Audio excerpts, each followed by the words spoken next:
Okay, what's up, Doc? What up, Docs? We are live on Facebook Live, I believe. There's always this moment of doubt in the beginning, but and then I get like nods from people that I'm around, and they say yes, you're on, or they text me. But anyways, welcome, family, friends, passersby, to tonight's episode of a rabbi and three doctors walk into a Zoom room. I am so privileged that these fine doctors have taken like a moment from the time that they're not um, like the time not spent taking care of all of us, but to schmooze for 45 minutes or so and check in and share a bit about their work. But each of you have been under, I imagine, like levels of pressure and stress that most of us don't really know much about. So I wanted to just start with like a thank you and a hakarata tov, just an acknowledgement of gratitude for the work that you do. That I know that you do because it's what you do. It's your jobs. Um, Julia, Erin, Rebecca, doctors, all. Um, I actually don't. Oh no, we are Zoom. We are online. I was going to say I actually had no idea. But as folks gather um, and trickle in, and as I begin to share this in different uh, pages, why don't we begin with like what brought you into this line of work? There doesn't have to be, an aha moment that you're like, oh, this was my calling. But if you have such a moment, please feel free to share. And why don't we just, I mean, people can see names, but why don't we like say where you are also when you begin your go around? And I'm going to volunteer Dr. Goldberg, who's on to my left, to begin, if that's cool. Hello. Hello. So I am in Manhattan now, and yeah, I've last heard of it. I've heard of heard of Manhattan. it. Okay. Yeah. Um, yeah, it's kind of a small place. Um, and yeah, I've been working at um, a hospital here, and what brought me to medicine? I mean, I think I was always interested in it. I have lots of family members in medicine. Definitely like thought about it as a career choice. Um, and I started working in it in college and just loved how I could help people through medicine and the ways that people need kind of medicine to be there for them throughout their lives. Um, and then I realized that ultimately like what it came down to for me was my fascination like with knowing the human body and understanding the human body in a really like deep way. And I think there's a lot of different ways to do that, but medicine is definitely one way to do that. And I think health is the most important thing. So it's kind of, I think, a mixture of that value and just my like fascination with the body and just everything there, just like knowing, like having that be the focus of my career is ultimately what kind of led me on this path. Amazing. Where did you do undergrad? I was at Yale. At Yale. And was like, I'm just because I often when people talk about like, medicine or law or some of those, there's a sense that it was like a childhood calling or some sorts. Was that something for you, or that people projected onto you after you had already started in that path, or? I mean, I was very kind of open as a kid. It was definitely on my list. I mean, my mom's a doctor, and so that was kind of always just very kind of clear to me as an option. But I did definitely want to be a professional soccer player. I definitely wanted to be a professional painter. And so there were definitely like other things on my career list also that I kind of figured out once I really like got to college. Amazing. Okay, thanks, Julia. Dr. Alpert, want to go next? Okay. Can you hear me? Hi, so I'm Erin. I am a current third year pediatric resident. I'm also in Manhattan, and my program takes me both to public and private institutions. I was not one of those people who knew I wanted to go into medicine when I was younger. For me, it was really a journey. It was really different experiences that I had along the way, listening to my instincts and listening to my gut. But what it all had in common is I love talking. I love people.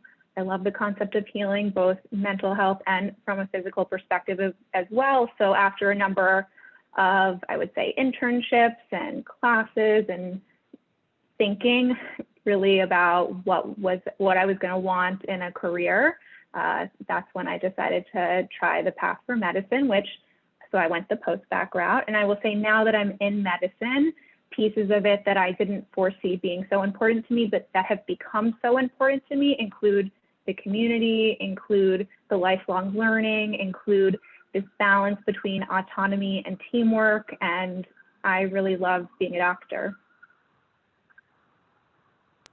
Awesome. And is that common, by the way, the what did you call it? The post-bac before, like, to get, or how does that work in medical school land? So there's all different flavors of it. I was someone who I studied undergraduate psychology. I knew I wanted to finish that degree. And then when I started thinking about post-bac, I was like, okay, I'm going to put all my heart into that at one time.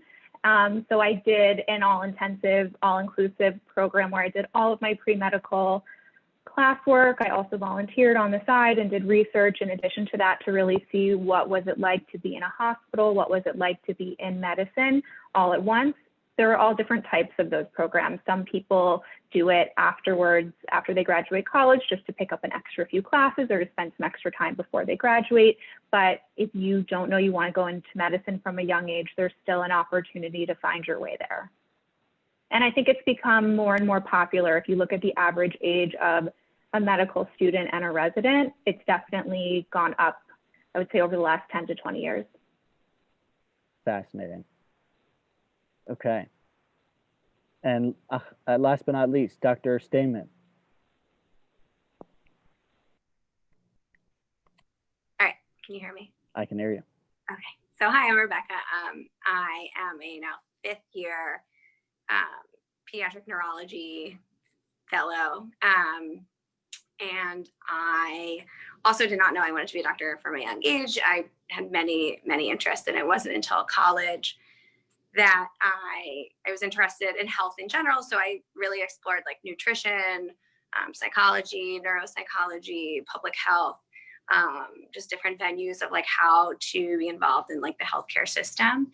I would say it was really the doctor-patient relationship that you have like when I was like shadowing doctors in the offices, and the really like intimate like relationship that it's like people are very vulnerable, and you are able to make a really direct and immediate impact in people's lives. And I really I thought that was that was what appealed to me about becoming a doctor. And then also I would say I also like as I think Julia was saying, the lifelong learning, especially that's what drew me to neurology. I mean, there's just so much of the brain we don't know. I kind of facetiously, I just feel like we know most things we're going to know about like the bone, like for ortho, or like the kidney and the lungs, but there's just so much we don't know for the brain. And kind of like in Judaism, where we're just always asking questions. I'm going to interrupt you because like the doctors totally laughed at that. Like, oh, we know everything that there is to know about the bone. And I'm like, yes, of course, we know everything about the bone, but go on, doc. No, but I would say, I would say there's we know like 20% maybe about the brain. Like there's just so much more to know. And so so like in Judaism, it's just like, we're always like, it's encouraged like to be asking questions. And similarly, like in neurology, we're like, wait, but like, why does it work that way? And just like learning, there's just so many more and more things to learn within neurology. And I think, and that really appealed to me, just like the lifelong learning and discovery. And also just kind of, as Julia was describing, also this kind of like awe, being like in awe of like the body and health and physiology. And just that I would say drew me to medicine. And I went to WashU, and I was an anthropology major. Well, Julia too. Yes, I was anthropology, and I did medical anthropology towards the end of college and loved the mix. Yeah, it was one of the most popular pre-med majors at WashU. It was like psychology and anthropology and biology. It's like those were like the top three. And I would say actually similar to what Aaron was kind of talking about, I always knew anthropology was relevant to medicine because anthropology is like, ethnography is like looking at something and like, why do people do the things they do? What are their constructs about like illness? Like what are the ways that they see illness or they see their health, and like understanding that will then help you be able to communicate with them. And I knew that was relevant to medicine, but I think it really helps. It helps me even more. And it's just like every patient interaction, it's like you need to always be mindful of like where the person's coming from, how they view health, what their like own like construct is of what Aaron, they think. were you also an anthropology major in college? Yes, I was not. Sorry. So I actually started off as a history major. I had a very bizarre obsession with Elizabethan Arab England, which I think started in AP Euro in high school. And I started in history, and I stumbled across a psychology class that was about the psychology of learning in animals. And I fell in love with it. And so I found my path to psych. And I think if I had found psych early, I may have ended up neuroscience, but no, I was not, but I can definitely understand. And I went to Brown, and we had no core curriculum. So it really allowed me to explore different pathways, which I'm very lucky to have had that opportunity. So when I went to my post-bac, I knew, okay, I'm ready to just go all out in this one vein, in this one avenue. That's right. You had mentioned psych, and I had totally forgotten, which actually leads me to the next question. When I think about the like incredible amount of information that doctors have to learn and study and memorize, it's something I wonder about. Like I have a library of books at home, of Svarim, of sacred books that I can turn to, and there are cheat sheets of the books that you can look up when you want to look up the other things. But I have this I don't know if it's like fantasy or like I think it's real too, but that like you people seem to retain a certain amount of like information. Is your like brain just like designed differently than all of ours, or like is it a different thing? Like is there actually also like doctor cheat sheets too? Who wants to take this question? Well, I think Dr. Stamen can probably speak more in depth about how our brain retains learning, but Fair as enough. I can speak from a perspective, for me, it's all about passion and what excites you. I think that whatever it is that gets you excited, that makes you want to pick up that book, that makes you want to ask the questions, that's what's going to allow you to learn and hold that information really in your head and in your heart. Med school was not easy for me. I definitely struggled with the first 2 years. It's a lot of memorizing, and I'm a very visual person. So I figured out, okay, I need to go to my flashcards. I need to draw things out. I need to see things over and over again. And you'll encounter people all throughout medicine and all types of specialties that learn in different ways. But what we all have in common is practice, practice, practice, repetition. And I really believe that passion and joy in it has to exist. Otherwise, you're not going to get through it. Beautifully put. Anyone else want to weigh in on that? You don't have to if you want. Yeah, Dr. Stamen. Sorry, you're muted. Okay, it's I would say that there's kind of a weed, like it's kind of like a weed out process. I mean, I think the pre-med curriculum and like they try like that's the test. It's like, can you like commit to memorizing all these things? And similar to what Aaron was saying, that like it's like I knew that I had to. It was really difficult for me too, but like it was just an ends to a mean of like I had to memorize these things.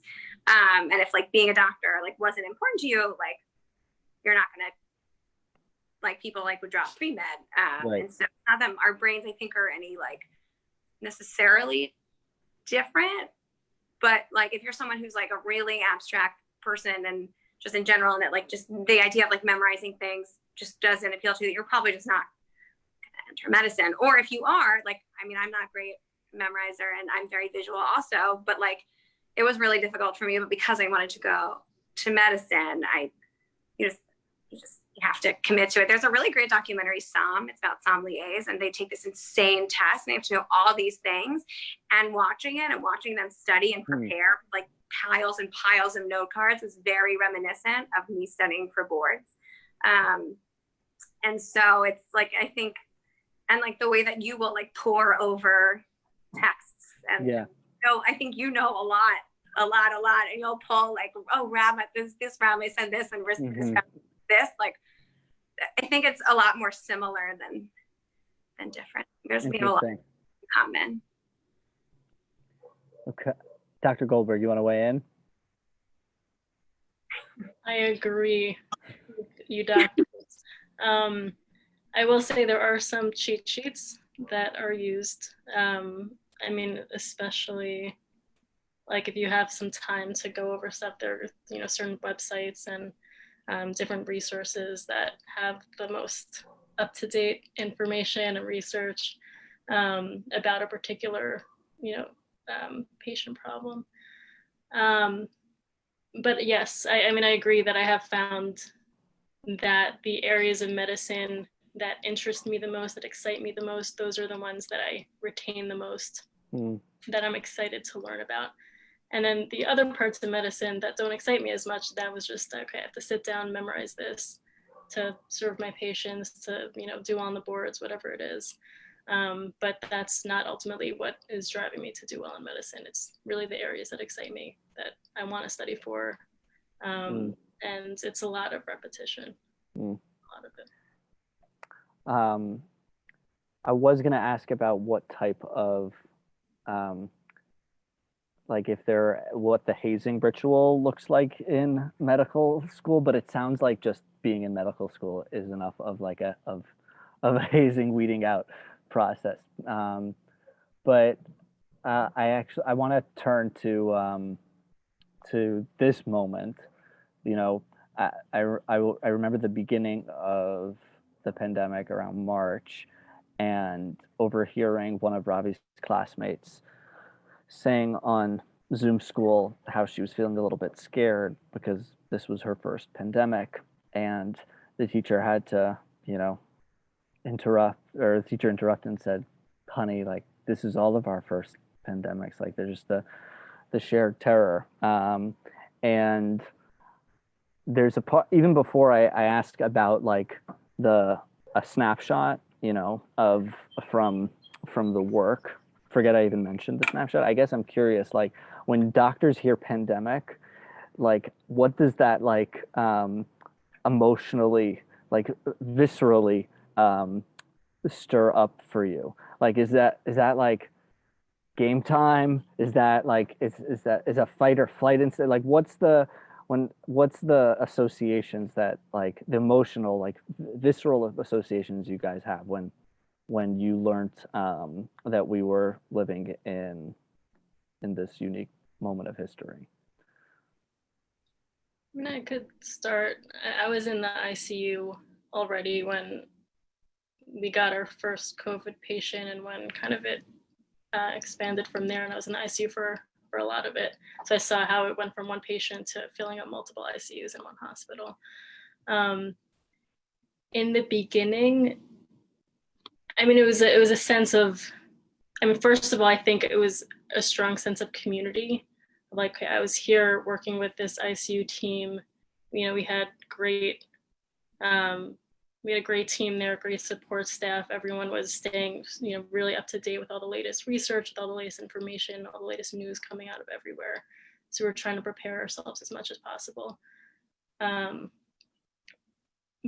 I think that the feeling that I had, it wasn't really fight or flight. It was just, we're there. This is our job. Whatever comes, we'll deal with. And I mean, no one knew what the pandemic would be like. We still don't really know a lot about coronavirus, and we're learning a lot still. But it's just the feeling that we have as many resources and as much focus and kind of coalition as we possibly can.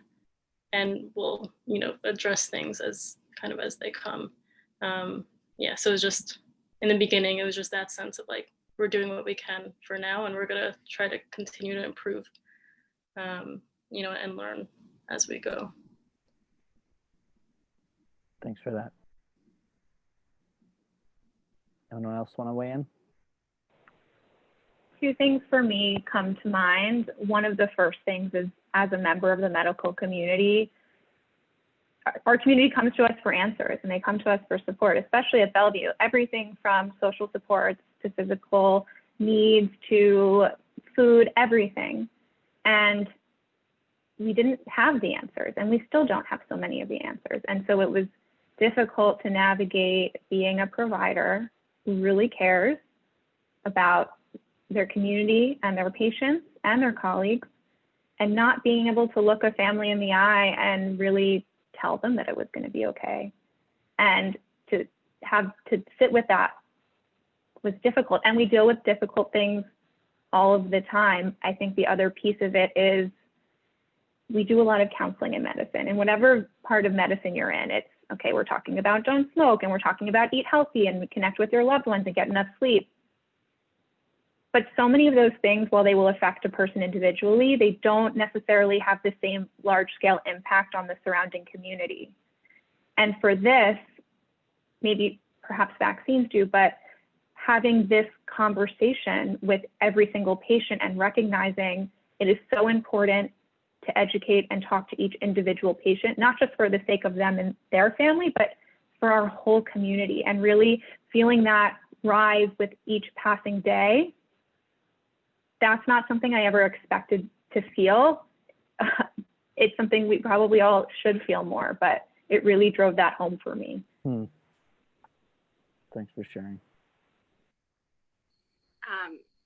I would echo all your comments, and Julia's also, of kind of like when it was starting, it was just about like, I don't know, like as physicians, it's just like you assemble the data that you have, or you go looking for it. It's like, okay, so like what's coming next? Okay, like how do we prep for it? And I mean, it was, NYU started really early on in the process. Like they banned us from traveling for work around like March 5th or so. And just for context, it was like March. It was like the week before NBA closed. Yeah.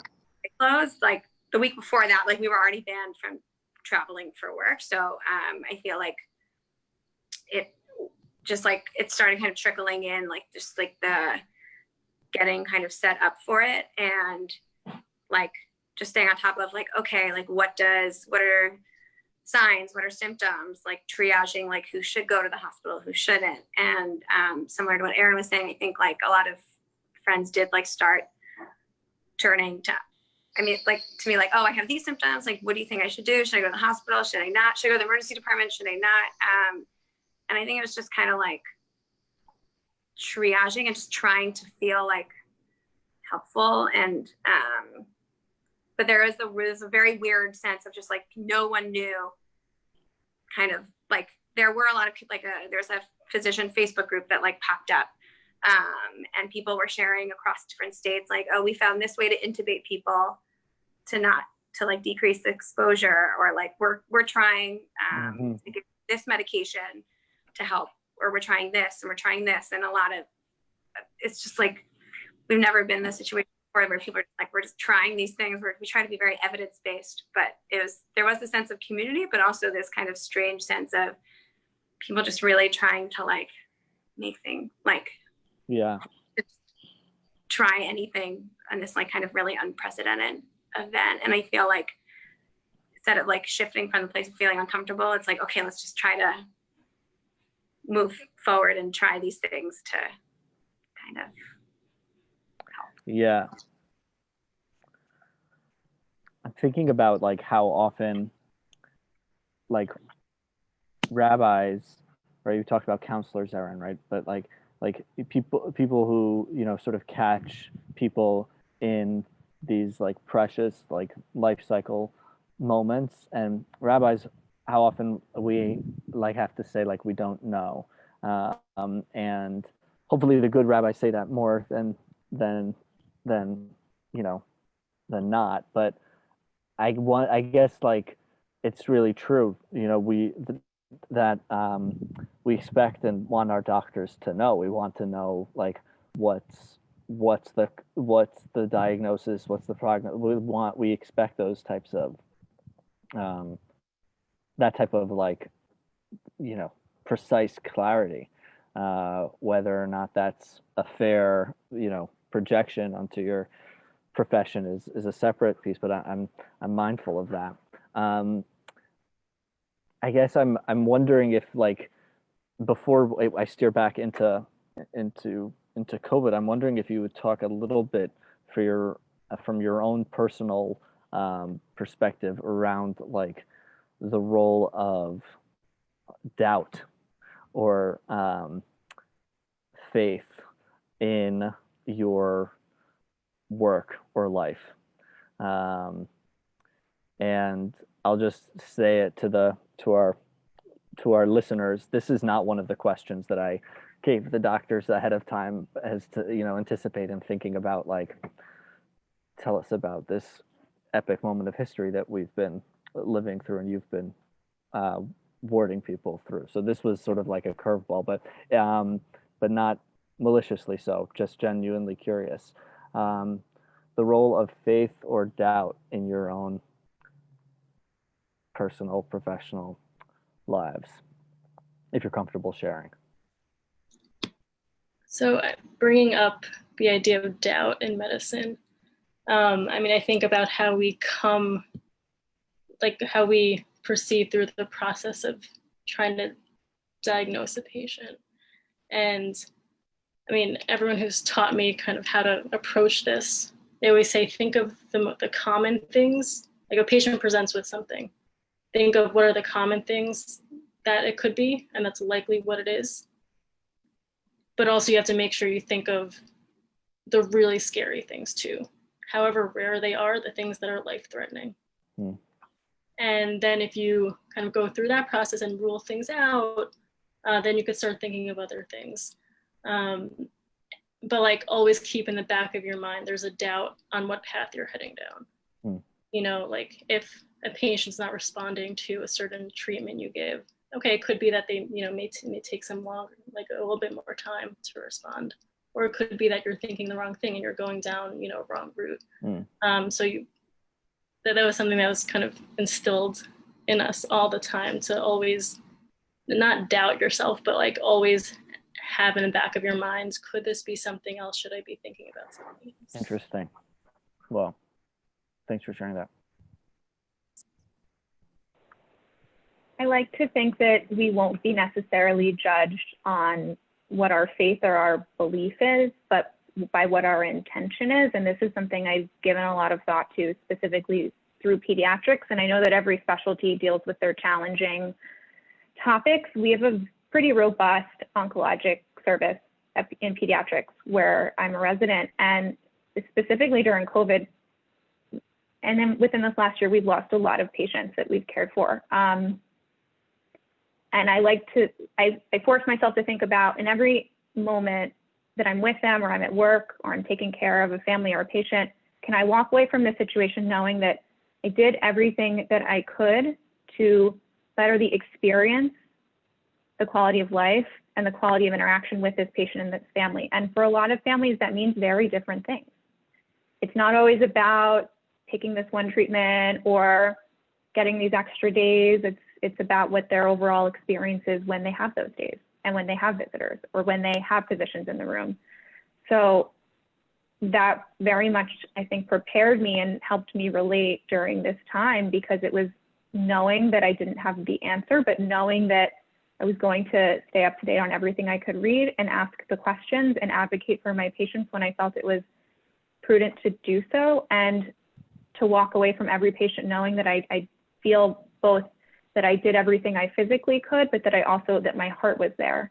And perhaps that's not the right answer, because we can talk about this forever, but how do you balance giving of yourself in a profession where so much is required of you physically and emotionally? It's one of the things I love about medicine, but it can be a challenge, especially, I'm sure, with everyone here on this panel, and in so many other professions, when you connect so deeply with the people that you're providing care for, Right. it can be taxing. So the intention for me was really where I tried to stay focused. Yeah, I really echo the two of your comments. And we agreed, like I feel like both are really important in being a doctor, faith and doubt. I feel like similarly with a rabbi, like I think a good doctor always has doubts. Like I'm always asking myself, was this the correct diagnosis? And like flexibility of like, if they're not responding, what else could it be? What other, should I be ordering more tests? Should there be a different treatment? Like, I think I'm just always asking myself that question. And when I meet a patient, like the questions that I ask them are based off of like the things that I think it could be, like whether it's in the hospital or in like the office, just like doubt, like, did I ask enough questions? Like, did I examine them enough? Am I missing something? Mm-hmm. Like, I think a good doctor is kind of like always asking that. And like you maybe by the time you're like 80 or 90, like as a physician, you're like so confident that you're just never asking those questions. But I've always, so I think that doubt is like a really important part. And even just during the pandemic, like, are we doing enough? Are our actions helping our patients? Are we doing enough to help our patients?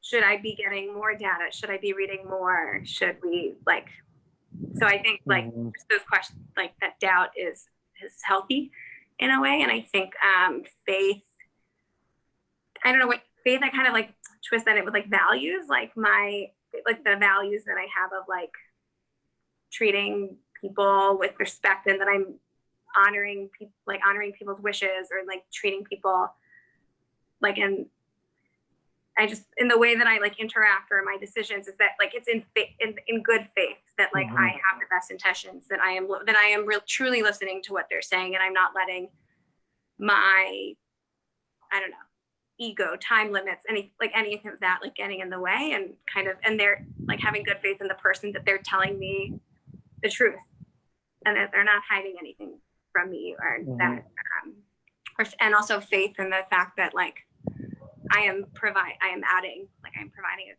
that we are like really trying to help our patients. I think like that those two things are kind of important, and kind of are always like kind of running through my brain and soul. Thank you guys. Yeah. Thanks for that. I'm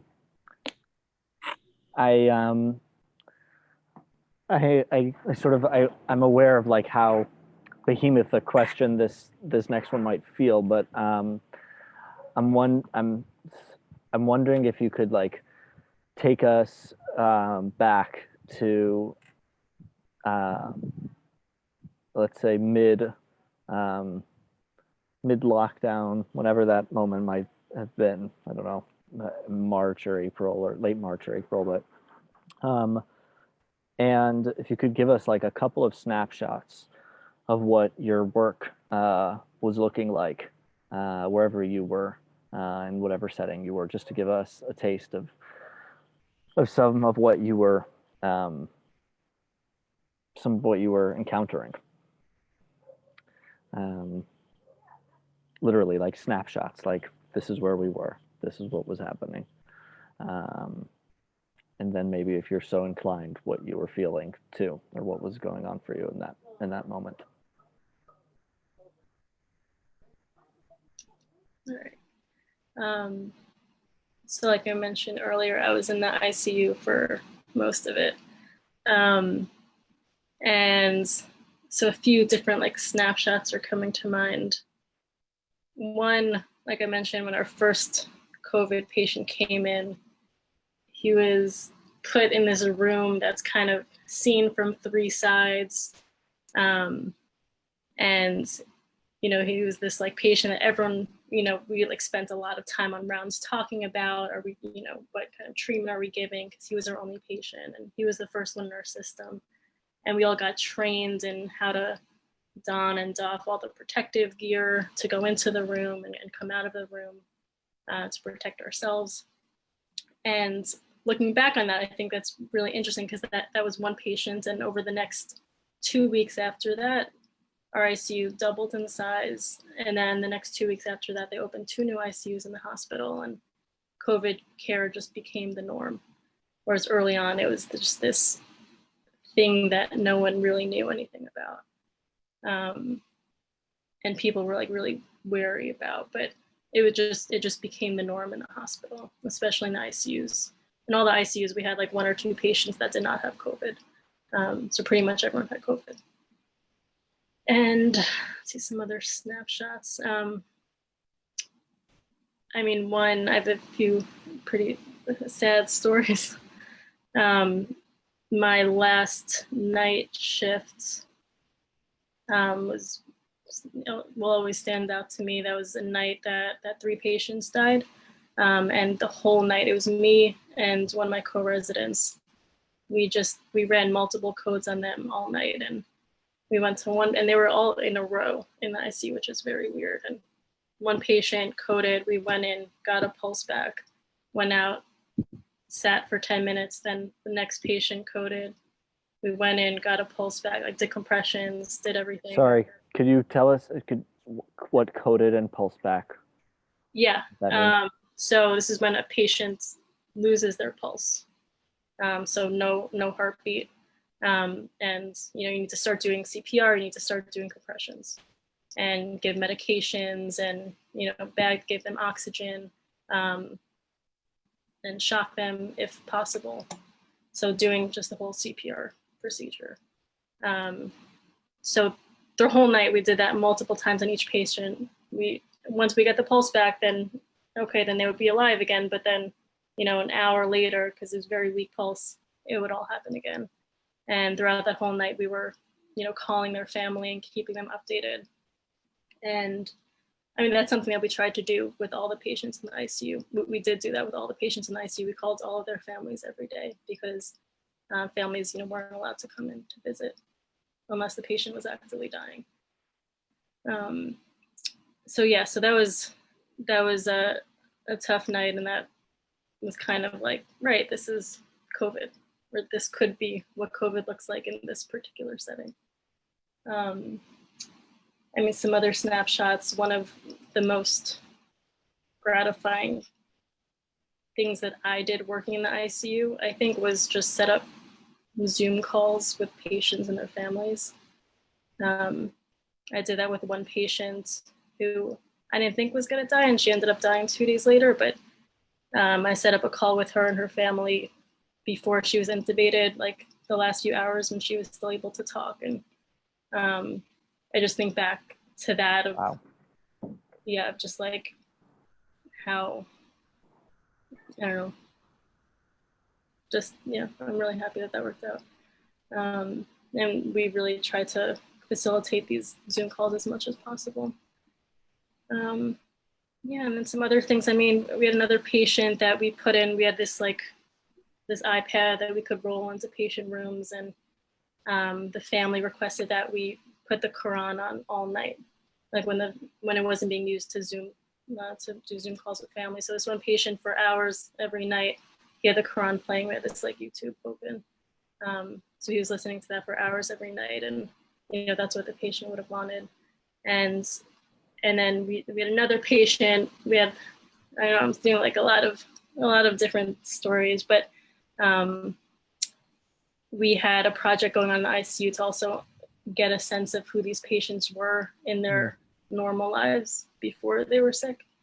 And one of the fellows was kind of spearheading this and would call the families, and not to provide medical updates, but the point was to get to know this patient. And before we rounded on each of these patients, he just told us a little bit about what that patient liked, Wow. Patient's hobbies, kind of who they were, and then we rounded on the patient. And if possible, there were pictures of the patient that we taped onto the room. So I think, all of those things, brought a really human element to a very deep personalizing time. Wow. I'm thinking about the value of there's a concept of kavod hamet, like preserving the dignity of the dead, and also like kavod habriot, and um, maintaining the honor and dignity of like of of fellow human beings while they're living. And hearing you describe like just some of the non-medical tasks that you guys took up or were charged with feels like so profoundly in that spirit. Thanks for sharing that, Julia. Anyone want to share next?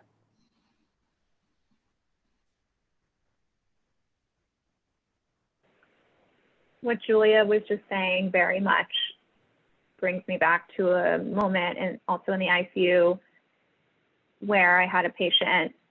We had a lot of patients, but I think one of the common threads is that we were told to minimize the amount of time we spent in any one room. And typically as a provider, you spend time getting to know your patients, meeting their families, just talking with them. You have all the time in the world to do an exam or to decide what to do. And every time you went in, it felt like there was a timer on the wall. And every time a patient had a question, you felt this guilt that they're in there alone. I had a patient who was paralyzed from a prior accident, therefore couldn't text any friends, and was intubated but awake and therefore couldn't speak. So it was on us completely to communicate for this patient. And every time I went in there, I had to just, you can't show anyone how you're feeling because you have to be there for them. And I felt that throughout all of those patients. I remember walking past the security desk one day and seeing some family member of some patient, and you know what that meant when you saw a family member, that meant things were not good. And I heard the family member say to the nurse, I'm here, they call me to come say goodbye. And I think about the blessings that I've had in my life to be able to say goodbye to people I loved, to either anticipate it, to get to say the things that you want to say, or even just cherish those extra moments. And it's both combined with the type of care that you get, and then also just the way you get to live your life when it's your life to live. There was no extra hand-holding. There was no extra music, extra thoughtful conversation, extra time for those patients to get that attention simply out of the sheer need and strain on our system and on our providers. And also, I think on this fear of not knowing exactly what we were up against. I flash back to February. I was in the emergency department working. We didn't know anything. I remember having the COVID tracker up on the back on our computers. And when you look back at it now, it was probably within those first 100 cases in New York. We have one negative pressure room.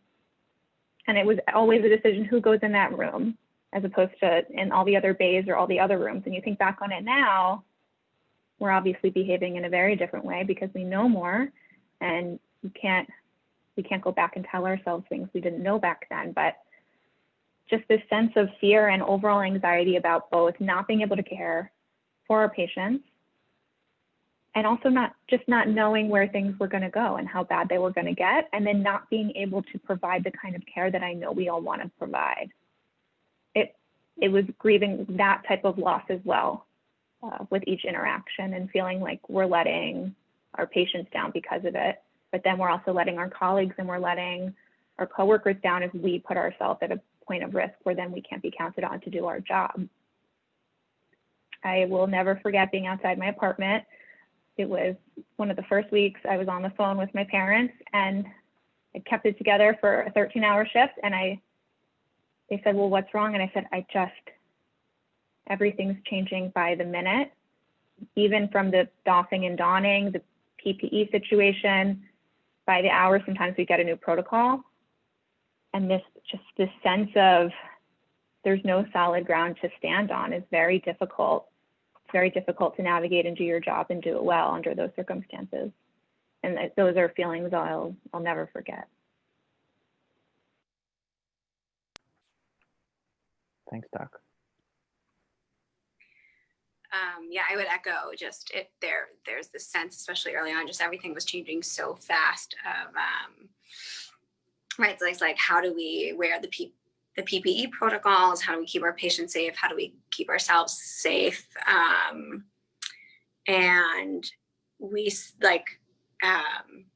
normally there are house staff meetings like once a month or like just not that frequently. And then like it became like every week there was a house staff meetings, and that would like be COVID related and updates and just all these changing of protocols and also changing the structure of the team. So within neurology, in pediatric neurology, we so in the hospital, when there's neurologic concerns, people are there for seizures, for multiple sclerosis, like we see those patients. And then we have our like outpatients. So like that's when you go to the doctor's office for a visit. So we have clinics, neurology clinics Monday, Wednesday, and Thursday. And so that the landscape of that just totally changed. So normally we have a full team of maybe like 5 physicians who are in the hospital like rounding. And I remember pretty early on just like discussing with the program director of like, okay, we need to like minimize our exposure. Pretty soon people are going to be pulled to work in the ICUs, like in the medical ICUs. How do we minimize our exposure? And so really like working out, like making a skeleton team for our inpatient, for in the hospital. So going down to bare bones of just maybe it would just be me, the fellow, and the attending, and not actually having like 3 or 4 of the other physicians there. And then also like it was just, yeah, so visitors weren't allowed. And within pediatrics, I mean, sometimes you did have parents there, but we're just so used to there always being parents or family members and like them advocating for the children and asking questions that like the kids or teenagers might not ask. And that the landscape of that looked really different. And it was weird. It was eerie, and it felt totally different just to not, when there weren't family members there. And figuring out, like Julia said, of like different ways of communicating with them. And I would say that that's just like something that really stuck out to me. And then also, right, Aaron was saying like changing of like how we want to like spend time with our patients and examine and be talking and counseling, and that just had to like change. And then for our clinics, our Monday, Wednesday, Thursday, we had to really be creative and think how we were going to serve those patients, and that became all remote. So when I was on the clinic duty, I spent a lot of time, I would like triage for the week and figure out who needed, because we were also scaling down and people started getting pulled to the ICU, the amount of physicians that we had to like do those visits really changed. And so there's just a ton of triaging. So a snapshot of the day is that I would triage the next week's clinic and say who really needed to have a phone appointment that week, like what visit was urgent. And then also triaging of when we normally get calls from our patients, like, oh, they're having more seizures. And so a lot of times we'll say, okay, like come into the hospital and we'll do tests and see whether we need to change your medications. But there's this new world of triaging. And it felt kind of like, I'm like, am I in a third world country? That it's like, it felt like I had like so much more limited resources, because I had to weigh, like, is it worth the risk of coming in to the hospital to triage? And so, a lot of triaging over the phone. And I remember there were just a few cases of like, well, in an ideal world, I would like them to come in and I like to get imaging to see if there's progression of disease, or I would like to get an EEG. So it's like an EKG, but on the head, to look at the waves to see if you're having a seizure, triaging the risk, and then go, you know what, can't image you right now because I don't think it's worth the risk or whatever. So like, I'm going to go up on your medication and check back in with you again. And that feeling of just kind of like a helplessness of not really being able to help patients in the way that I want. I mean, and like having the resources really that I want was really uncomfortable and really scary and really kind of like soul crushing, because it's like we went into medicine to help people, and yes, we are like helping them by not exposing them by coming into the hospital, but it was just really difficult to want to be able to help your patients and want to get these tests to help them, but not really feeling like you were able to? I'm going to ask you guys, we'll do 2 more rounds of questions in our 10 minutes or so left. The next question is, also in the era of COVID, which we are very much still in, but again, thinking back to those beginning moments, or middle moments, but a moment that that maybe brought you some type of hope, or resilience, or specifically that you encountered in your work, or in the people that you worked with, or the people who you were tending to. I know that it might be challenging to go from some of those more despairing moments to hopeful moments, though in Jewish tradition, that's where they meet, the despair and hope. So that's the first question, if anyone feels so inclined to answer a moment of hope or resilience. So looking back at the earlier times in COVID, there wasn't a lot of good, at least on the clinical side, happening in the ICUs. It was all just very tragic. But one of the residents I worked with at that time, he was my senior resident, and we're now very, very close.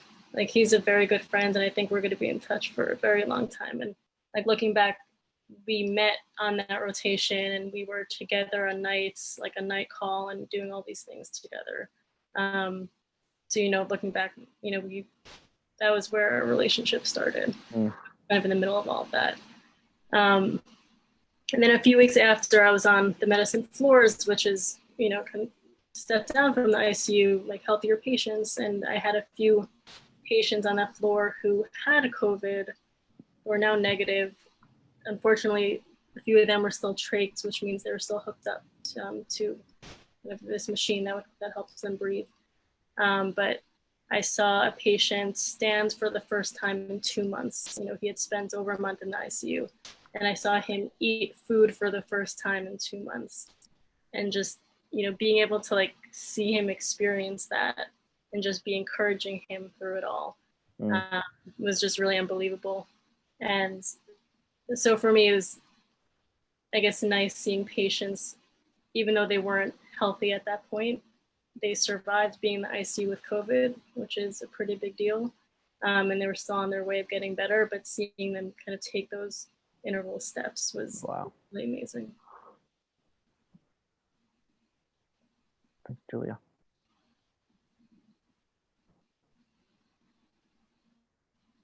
Rebecca or Erin? Yeah. Rebecca, you can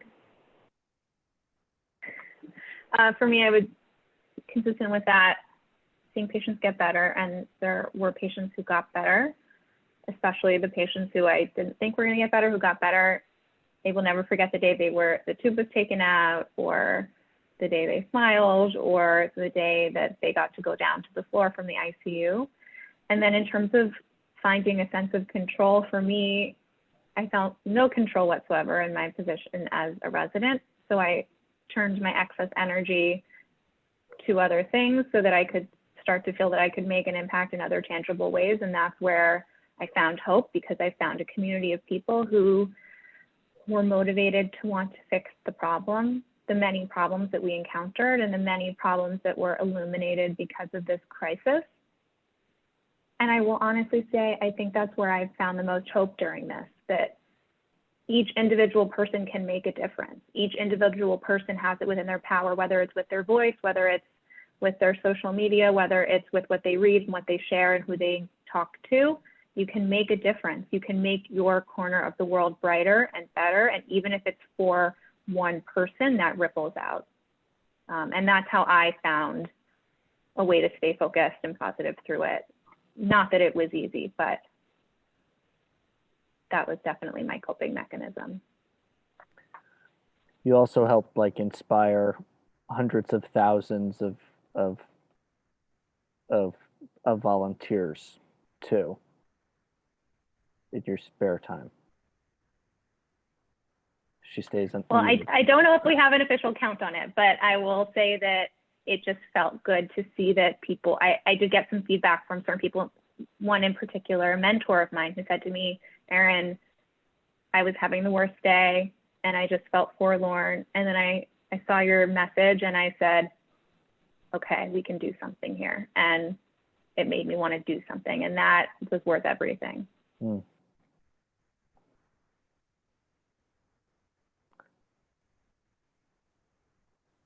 Yeah, wait, can you, Rabbi Motek, you want to, what did Dr. Alpert? I feel like Rebecca, you were about to ask her, so I feel like you should. Can you expand upon that, Dr. Alpert? Yeah.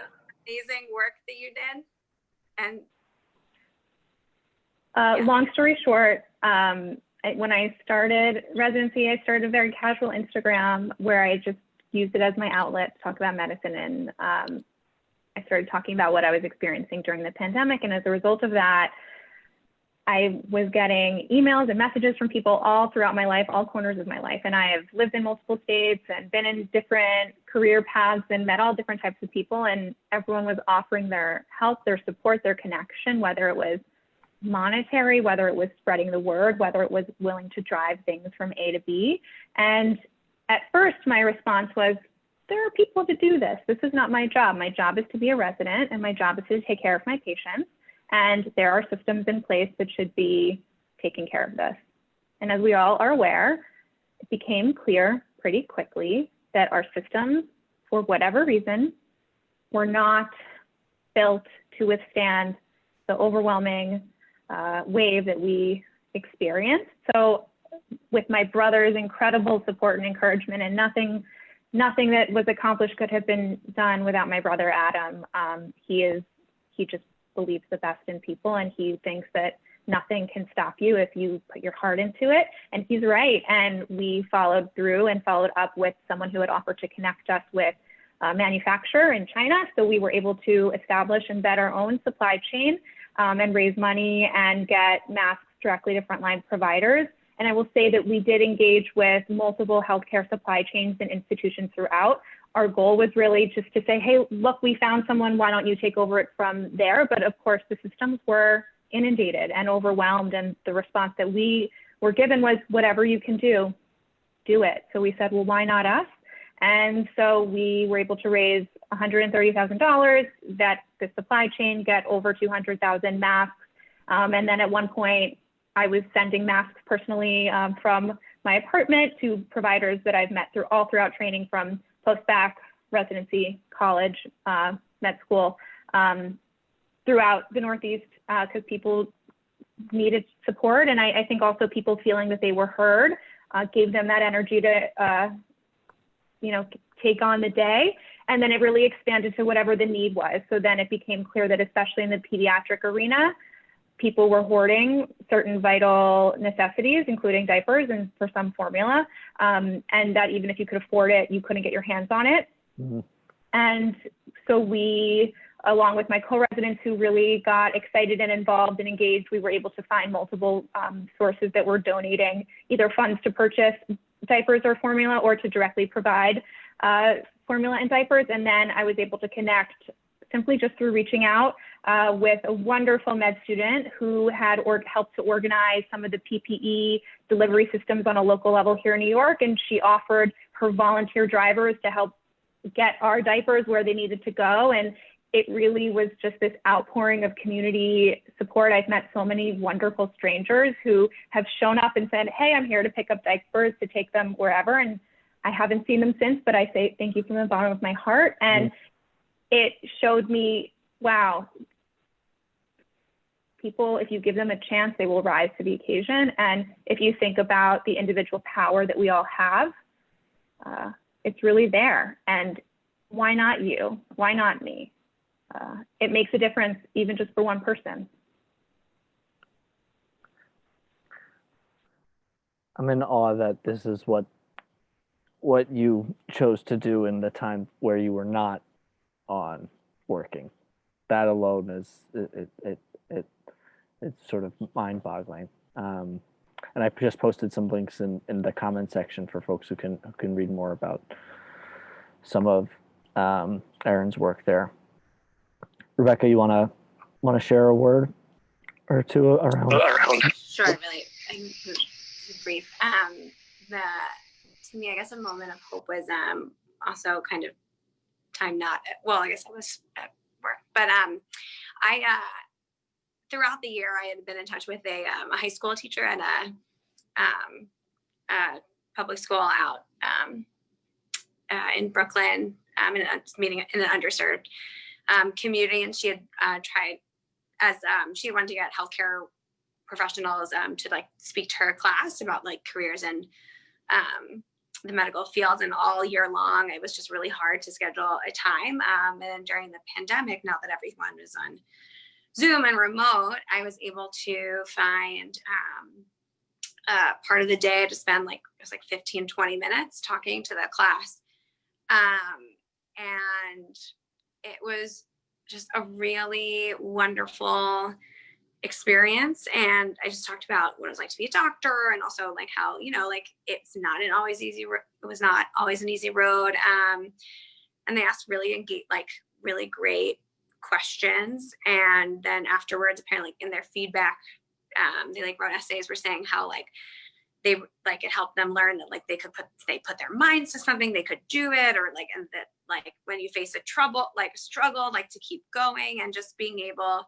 So to me, it was hopeful that like the pandemic brought upon this like way of like, oh, remote thing, like Zooming is like a thing now. And I was able to do it because of, we were in this like crazy pandemic and I could do remote. So like, to me, it's like, I always try to find like what, oh, that's something positive that came out of this. And so to me, that allowed for hope. And then I actually was able to connect her with multiple other,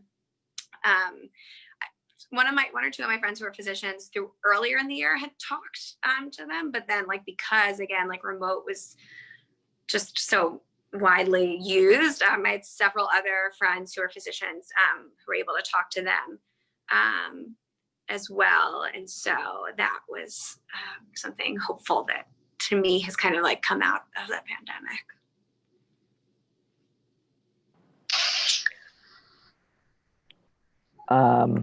Okay, lightning round in true base Manhattan style.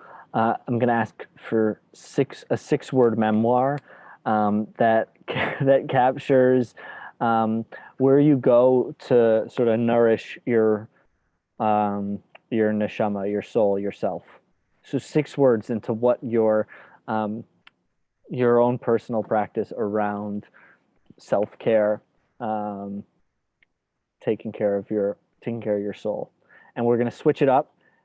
And Dr. Rebecca, as you're counting words, I'm going to put you on the spot and invite you to go first.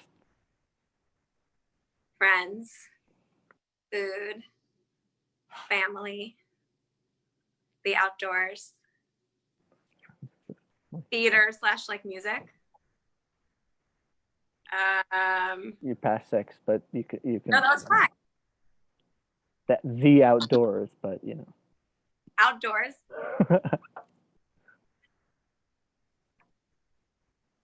Actually, I would say like ritual, like Judaism / ritual. And what I mean by that is that like my synagogue at home in Baltimore was like having like Havdalah like every Saturday night. And I was like, I haven't done Havdalah. It's just like something just like clue into to just like ground me and like just like, oh, like, and see all these people from like the community that I grew up in, or like Zoom into like a Shabbat dinner, just kind of like grounding me into like reality, I would say. Okay. Thanks, Doc. Julia, want to go next? Sure. FaceTime with friends. Parks and Rec. Parks and Rec? Yeah. Gotcha. How about you, Erin? Family, friends, fresh air, food, laughter, sleep. And then I will also say, similar to Rebecca, we were not a family growing up who did Shabbat every Friday, but since this pandemic has started, I have had lit the Shabbat candles and said the prayers every Friday night, either in person or over FaceTime with family. And it has just been a very nice moment to pause and also remember we think about there have been terrible things that have happened many times in the history of our people, and then also just across the world for so many different communities. And that I hope and I pray and I believe that this too shall pass if we can all work together. So that has been an interesting renewal for me. Thank you all so much for sharing and for being here with me, with us, and the couple dozen of folks who have been stopping by in our Zoom room tonight. It is such an honor, truly, to like get to interview the superheroes in your neighborhood and in your community. So when I think about in tradition in Jewish liturgy, we talk about those who are tzorchei tzibur be'emunah, who deal faithfully to the needs of our community, and I think of your faces. So thank you, each of you, for your passion and your commitment and your work, and thanks for tuning in tonight. Go watch Parks and Rec, and do Havdalah, when Havdalah comes up. Enjoy your family and friends and food and fresh air, and take care of each other. Much love. Bye, guys. Thanks, Rabbi.